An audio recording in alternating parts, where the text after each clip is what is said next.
Good morning, everyone. Now, today we'll be having a detailed description about the chapter which we have already studied, right? We are about to finish the chapter, right?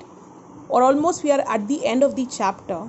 Today we'll be discussing this chapter according to the content which is given in your NCERT book, so that you people are left with no confusions.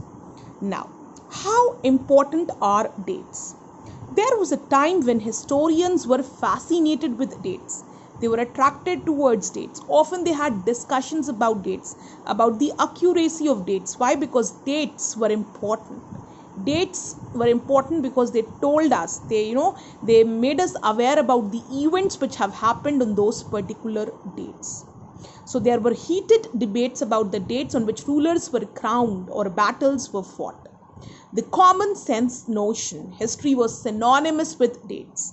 You may have heard people say, I find history boring. Often you people say, come on, ma'am, history is very boring. We have to remember a lot of dates, a lot of events. We have to remember years, and that's why history is boring.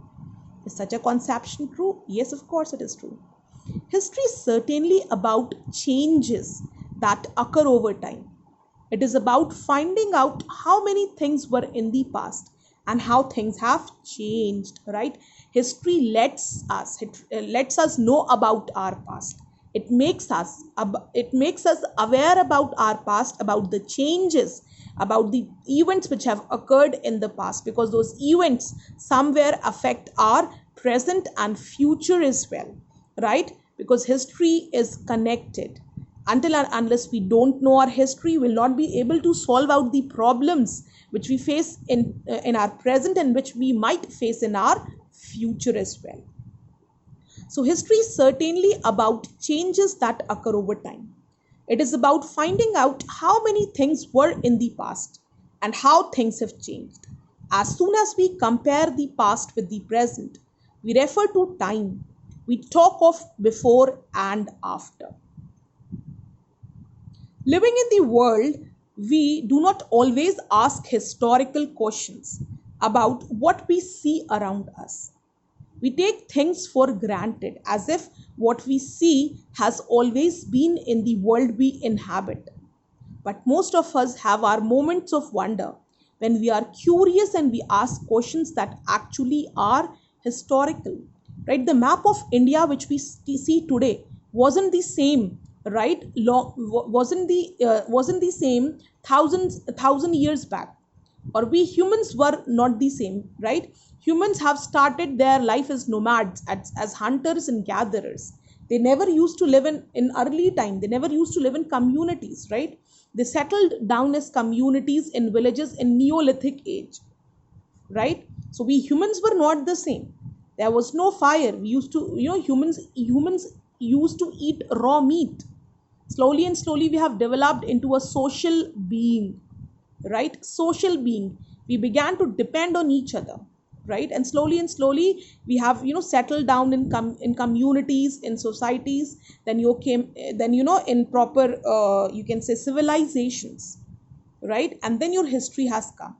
And even, if you consider the Mughal emperor, or if you consider the British India history, your map wasn't the same. The map of India which we see today was completely different when your Britishers had come to India. The map of the world was completely different, right?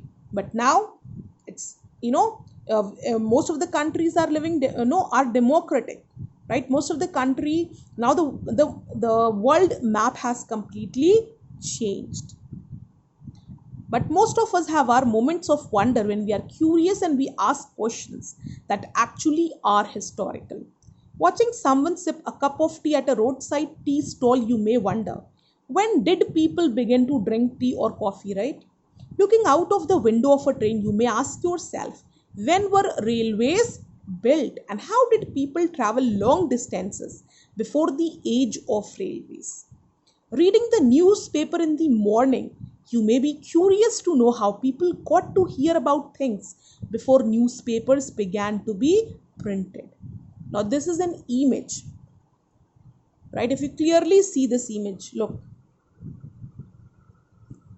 If you see this image, it's written Hindustan, right? Image is there. Now let's see what this image is all about. Brahmins offering the Shastras to Britannia frontispiece to the first map produced by James Rennell 1782. Right? Brahmins are there. These are your Brahmins. What are they doing? They are offering Shastras to Britannia frontispiece. It is the first map.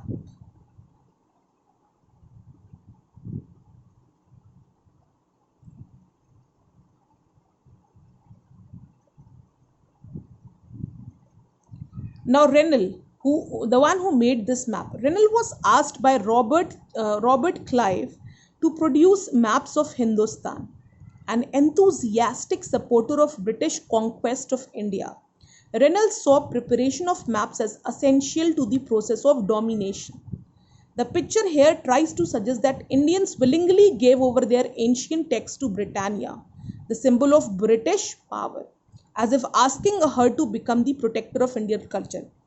Right? Now, what according, the one who has made this image, right? This image is trying to show that we willingly means we ourselves, we ourselves have given our, documents, our shastras to whom? To Britannia. Britannia, who's considered to be the symbol of British power. We ourselves have given our country in the hands of Britishers so that it can be ruled properly. Was it true? No. But when Britishers have come to India, they have given this concept.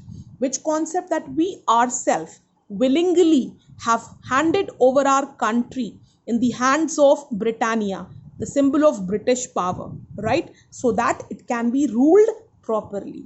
That is what this picture is denoting. Rennell was asked by Robert Clive to produce maps of Hindustan. An enthusiastic supporter of British conquest of India, Rennell saw preparation of maps essential to the process of domination, right? Why? Because maps were a mark, right, for the Britishers to prove their domination over India. They wanted to show through maps that they are present everywhere and India is in their fist. The picture here tries to suggest that Indians willingly gave over their ancient texts to Britannia, the symbol of British power, as if asking her to become the protector of Indian culture.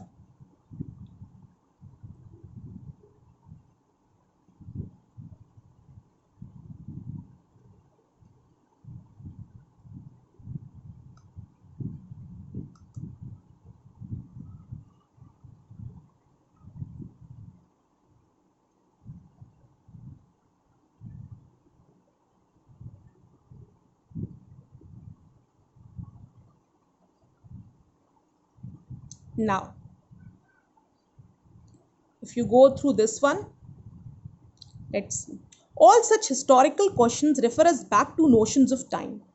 But time does not have to be always precisely dated in terms of a particular year or a month.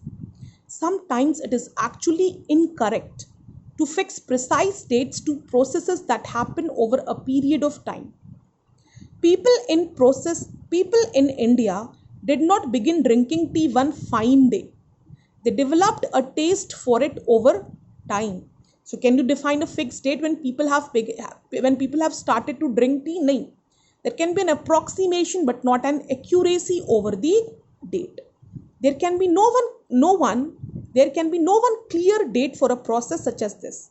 Similarly, we cannot fix one single date on which British rule was established or the national movement started, because Britishers have established themselves cleverly and slowly. Similarly, national movement also didn't started all of a sudden. The wave has risen, right? People have began revolting, but that revolt took the shape of a movement, slowly took the shape of a movement. There were revolts in every corner, but that revolts, they turned into a movement long after that. So national movement started or changes took place within the economy and society. All these things happened over a stretch of time. We can only refer to a span of time, an approximate period over which particular changes become visible. Why then do we continue to associate history with a string of dates? This association has a reason. There was a time when history was an account of battles and big events. It was about rulers and their policies. Historians wrote about the year a king was crowned, the year he married, the year he had a child, the year he fought a particular war, the year he died, and the year the next ruler succeeded to the throne. For events such as these, specific dates can be determined, and in histories such as these, debates about dates continue to be important. As you have seen in the history textbooks of the past 2 years, historians now write about a host of other issues and other questions. They look at how people earned their livelihood, what they produced and ate, how cities developed and markets came up, how kingdoms were formed and new ideas spread, how culture and society changed. Now, this is an advertisement of tea, Lipton's tea. Still, we heard of Lipton green tea, right? So, Lipton's tea was famous even at that time. It is an advertisement in a newspaper. Now, class, right? Whatever I have taught you, just go through it, read it, and even read your next 2 pages as well, so that when I'll give you the explanation, it is well clear to you, right? And if any query is there, you can message me on your WhatsApp group, but within the limited time period which has been mentioned. Thank you.